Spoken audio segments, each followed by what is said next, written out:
Il existe un très grand nombre de jeux pour lesquels la proposition de cette chaîne, soit rappelons-le l'application d'outils analytiques issus du cinéma pour interpréter les images de jeux vidéo, pourrait paraître peu pertinente. Autant de jeux en apparence bien éloignés de préoccupations de type cinématographique, mais sur lesquels j'ai pourtant bien envie d'appliquer cette méthode à l'avenir. Et c'est en l'occurrence ce que je propose de faire aujourd'hui, en abordant ni plus ni moins que l'un des monuments de ces dernières années, l'imprenable Elden Ring. Alors, on pourrait être surpris de voir en ce choix un exemple de jeu a priori non cinématographique, parce qu'à l'évidence, il repose bien sur un récit, même si l'on n'y comprend pas toujours grand-chose, sur des cinématiques, c'est-à-dire des séquences non jouables qui adoptent des codes de mise en scène hérités du cinéma, et qu'il dispose d'une patine relativement photoréaliste dans le traitement des images. Pourtant, le chef-d'œuvre de Dark Fantasy du studio From Software, dont on reparlera sans doute quand il s'agira d'aborder un mystérieux samouraï tout droit sorti d'un film d'Akira Kurosawa, a finalement bien moins été abordé sous l'angle du cinéma que sous celui de ses influences picturales. De Caspar David Friedrich à Carl Gustav Karus, en passant par William Turner ou encore John Martin, on a souvent qualifié le jeu de peinture en 3D dans laquelle on serait amené à se promener, tel un spectateur atteint du syndrome de Stendhal. Mais au-delà de ce lien à la peinture, passionnant à explorer en ce qu'il incite à interroger les limites d'un cadre pictural qui se déferait sous le coup de nos déplacements dans l'espace, il serait intéressant de voir ce qui se passe lorsqu'on éclaire certains passages du jeu sous l'angle d'un regard que je pourrais qualifier de cinématocentré, c'est-à-dire teinté d'un imaginaire de type cinématographique. Bienvenue sur cette chaîne d'analyse vidéoludique, bienvenue dans l'œil du jeu.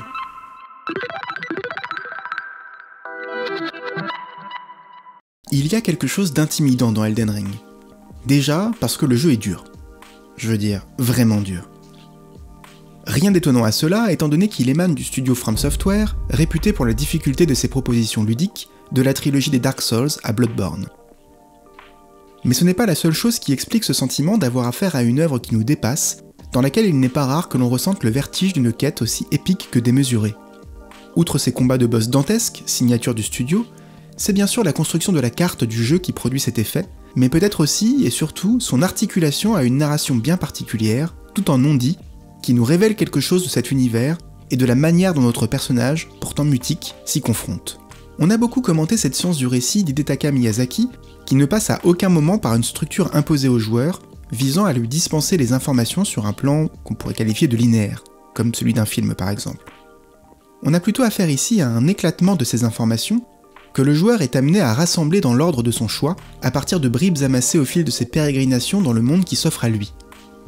Il y a donc déjà une sorte de paradoxe ici. Si ce monde de l'Entreterre se caractérise par son ouverture presque immédiate à celui ou celle qui s'y aventure, c'est aussi un monde qui résiste au décryptage, qui paraît nous refuser ses secrets, une forme de narration environnementale cryptique en quelque sorte.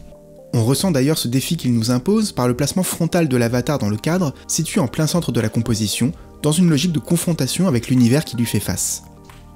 Or, ces secrets pour lesquels on va se battre ne tiennent pas seulement à l'univers du jeu, à son lore, mais aussi, selon moi, à l'architecture même d'un monde qui nous dit quelque chose de son fonctionnement. Pour caricaturer, disons qu'Elden Ring nous raconte l'histoire d'un individu relativement insignifiant au départ, un sans-éclat, qui par son abnégation, et celle du joueur, va finir par restaurer le pouvoir du cercle d'Elden, détruit et dispersé aux quatre coins de l'Entreterre, et devenir le nouveau seigneur de ce monde. C'est évidemment un résumé un peu grossier, et les puristes me taperont sans doute sur les doigts, mais j'ajouterais également qu'il y a dans le récit tout un enjeu autour de la grâce, une sorte de bénédiction allouée aux habitants de ces terres, que les sans-éclats ont perdu, d'où leur nom, et qu'il s'agit aussi de restaurer via les bien nommés sites de grâce, répartis un peu partout sur la carte, et qui sont en fait, pour le dire vite, des points de sauvegarde. Il y a à ce titre une dimension un peu magique, voire religieuse, qui régit le jeu, puisque ces sites apparaissent aussi comme une sorte de guide pour le joueur, indiquant par une traînée lumineuse la direction à prendre par la suite pour suivre la quête principale. Guidé par la grâce, le joueur est ainsi invité à découvrir le récit dans un certain ordre, voire même à porter son regard dans certaines directions, imposant en cela certains effets de cadrage désirés par les développeurs, là où le principe du monde ouvert, comme dans Red Dead Redemption 2 dont nous parlions le mois dernier, suppose un contrôle total du cadre par le joueur. Enfin total, c'est vite dit, puisque le corps de l'avatar constitue tout de même un point d'ancrage important, qui empêche par exemple la caméra de décoller dans les airs pour offrir une vision d'ensemble du lieu, ce que permettent de faire quelques télescopes que l'on peut trouver ça et là sur notre chemin. Et justement, cette particularité du jeu à la troisième personne a ici une vraie résonance avec ce que le jeu cherche à faire ressentir, soit la découverte d'un monde titanesque par le prisme d'un regard très restreint, à hauteur d'être humain, qui ne dévoile les choses que par petites touches successives. Un regard qui est donc tronqué par le cadre, lequel doit être actualisé pour que les informations du hors-champ nous parviennent. D'où le sentiment d'émerveillement constant, puisqu'il est impossible de prédire ce à quoi ressemblera la prochaine région explorée, voire parfois ce qui se cache derrière une falaise ou au sortir d'une épaisse forêt. Mais d'où aussi un sentiment d'appréhension persistant, tout juste tempéré par l'impression de contrôle que nous avons sur les déplacements de notre personnage dans l'espace, puisque la vue continue aide à se repérer géographiquement dans le lieu. Sauf qu'à plusieurs reprises, le jeu s'amuse de cette règle tacite pour mieux nous déstabiliser et nous inviter à ressentir ce que le studio désire, soit l'impression d'être totalement désemparé et découragé face à l'ampleur insoupçonnée de l'univers sur lequel on sera, en bout de ligne, amené à régner, c'est-à-dire face à nos futures responsabilités en tant que seigneur d'Elden. Comment ne pas évoquer à ce titre l'une des idées les plus géniales de From Software que constitue ce coffre piégé situé dans la péninsule larmoyante et que l'on découvre en général plutôt au début du jeu, un coffre qui nous téléporte dans une zone située très au nord de la carte. L'espace d'un instant, le joueur ne comprend ni où il est ni ce qui s'est passé, jusqu'à ce qu'il se tourne pour regarder autour de lui et découvre que l'arbre-monde, qu'il avait jusqu'à présent constamment vu dans la profondeur de champ, comme un point de repère lointain et inaccessible, est à présent à quelques mètres de lui. Le réflexe qui s'ensuit est bien sûr de regarder notre carte pour nous apercevoir que nous sommes dans une zone extrêmement éloignée de notre point de départ. Et cela passe d'ailleurs par cette idée non moins géniale de ne pas nous donner à voir l'intégralité de la carte quand on l'ouvre, ce qui nous oblige à déplacer le cadre vers le bas pour dévoiler, le temps d'un travelling angoissant, la distance qui nous sépare des terres rassurantes de Necrolimbe. Ce qui est intéressant ici, c'est de constater combien ce bref passage, où l'on en vient à affronter une colossale créature, apparaît tout autant comme une téléportation que comme une sorte de flash-forward, un effet de montage typiquement cinématographique donc, imposé par les développeurs, pour nous offrir un aperçu tétanisant de ce qui nous attend encore dans la suite du jeu. Mais ce n'est pourtant pas la séquence sur laquelle je souhaitais m'attarder aujourd'hui. Il y a un autre moment mémorable dans le jeu qui contribue à nous faire partager le sentiment d'insignifiance de notre sans-éclat face à un monde sur lequel il n'a pas de prise. Il s'agit de la découverte de la Siofra. Difficile de situer ce passage dans le jeu, puisque cette trouvaille dépend entièrement du chemin personnel suivi par le joueur. Mais il me semble qu'elle ne tient pas uniquement au hasard, du fait même de la dimension magique du monde que j'évoquais plus tôt. Par exemple, on voit bien ici la manière dont sont disposés les ours dans la forêt, nous obligeant à suivre une certaine direction. La carte de l'Entreterre est en effet ainsi conçue pour que, quelle que soit notre manière de jouer, on finisse par découvrir cet endroit, comme si l'on était, sans même le savoir, guidé par une force supérieure et donc promis à le trouver. Et évidemment, cela tient au génie du level design, qui donne à chaque fois le sentiment que l'on était destiné à découvrir tel ou tel lieu, tel ou tel élément de décor, comme si tout cela avait été spécifiquement conçu pour nous. On pourrait même voir dans certains choix de dialogue la matérialisation de cette interprétation lorsqu'on nous demande régulièrement si l'on voit encore la grâce, comme si l'on nous demandait finalement si nous avions bien foi dans les game designers de From Software,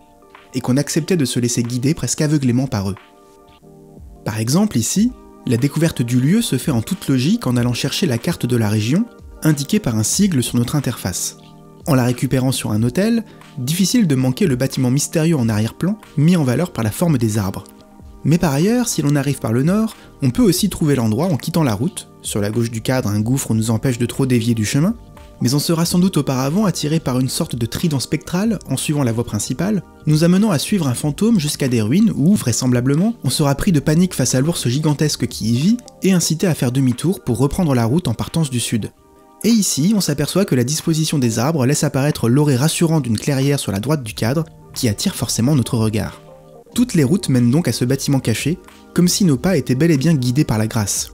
Surtout, cette dimension importante l'impose en quelque sorte à notre regard, ce qui fait que l'on peut difficilement échapper à sa majesté, et donc s'empêcher d'être curieux. En entrant, nous voici face à une plateforme que l'on ne peut pas vraiment manquer en raison de la forme circulaire du lieu, laquelle impose une composition centripète de l'image. Et c'est en montant dessus que l'on s'aperçoit qu'il s'agit d'un ascenseur qui se met à descendre. Et à descendre pendant très longtemps. On en vient bien sûr à conclure que l'on s'enfonce dans les entrailles de la Terre, jusqu'à ce que l'on découvre la vérité, sidérante. Nous nous trouvons dans une sorte de monde souterrain, dont la voûte étoilée éclaire des constructions cyclopéennes qui s'étendent à perte de vue. L'orchestration de cette révélation est imparable, en dépit de la liberté que nous avons dans le contrôle de la caméra. Déjà, From Software nous y prépare, en positionnant à mi-chemin de la descente, une fenêtre circulaire qui nous permet de deviner que quelque chose ne tourne pas rond. Quelle que soit notre orientation, on ne peut pas manquer l'horizon souterrain qui se dessine alors, sauf que cette fenêtre n'apparaît qu'une ou deux secondes, nous empêchant de pleinement comprendre ce que l'on vient de voir. On sait simplement qu'il y avait quelque chose de bizarre, d'inattendu. On le voit, cette fenêtre n'a aucune utilité en termes de game design ou même de level design, et elle n'a pas vraiment non plus de cohérence architecturale. Elle n'est là que pour nous mettre en alerte. Et si par malchance notre corps n'était pas tourné dans la bonne direction au moment où le décor se révèle pleinement, Le studio nous indique que quelque chose se passe dans notre dos par des éclats de lumière se reflétant sur le mur de roche, nous incitant à nous retourner et donc, presque immanquablement, à nous retrouver face à la composition désirée par les développeurs. Cette composition prend la forme d'un surcadrage, un cadre dans le cadre produit par la formation rocheuse qui dévoile les fameux bâtiments et la profondeur insoupçonnée de cette cavité souterraine éclairée par des étoiles surnaturelles. Difficile de réfréner ici un sentiment de submersion qui le dispute à l'enchantement, le poids de ce monde infini s'abattant sur nos frêles épaules. Comment pourrions-nous régner sur cet univers, semble nous suggérer le jeu, restituant pour nous l'inquiétude métaphysique que l'on devine chez le personnage. Alors que l'on parcourt les premières ruines de ce monde souterrain, on pense à l'écrivain Howard Phillips Lovecraft et à ces grands anciens qui nous ont précédés et vivent désormais sous nos pieds, au sein de bâtisses cyclopéennes aux architectures impossibles. Au point même où, à l'instar de la séquence du coffre piégé, on pourrait voir dans cette descente non plus un aperçu du futur, mais un regard vers le passé, à la manière cette fois d'un flashback déguisé, qui nous dévoilerait un temps immémorial, incarné par les cités éternelles que l'on découvrira plus tard, Nokron, Noxtella. Il semble que le studio nous invite à comprendre que le monde que nous arpentons nous préexiste, qu'il nous survivra, que rien de ce que nous y vivons n'est laissé au hasard, soumis que nous sommes à un grand plan cosmique, destiné à suivre l'aventure que l'on a bâtie pour nous, tout entière contenue dans le code du jeu.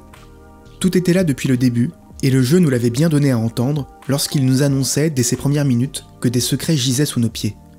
Bien sûr, il s'agissait ici d'évoquer de petites caches au trésor disposées de ci de là, mais peut-être une deuxième lecture pourrait-elle éclairer à rebours ces avertissements, comme l'indice d'une limite de notre regard à hauteur d'être humain, incapable d'évaluer notre place dans l'infiniment grand. À nous de la construire, nous dit From Software, en acceptant de défricher l'ensemble des secrets qui composent son terrain de jeu, et de nous plier à la destinée qui est la nôtre, guidée par la grâce qui n'est autre que l'incarnation du génie scénographique de ces game designers à nul autre pareil. C'est la fin de cette vidéo, j'espère qu'elle vous aura plu. Si c'est le cas, n'hésitez pas à la partager sur vos réseaux sociaux ou à laisser un commentaire, ça aide toujours au niveau de l'algorithme YouTube. Dans l'immédiat, je vous dis au mois prochain pour une nouvelle vidéo si le cœur vous en dit. Salut!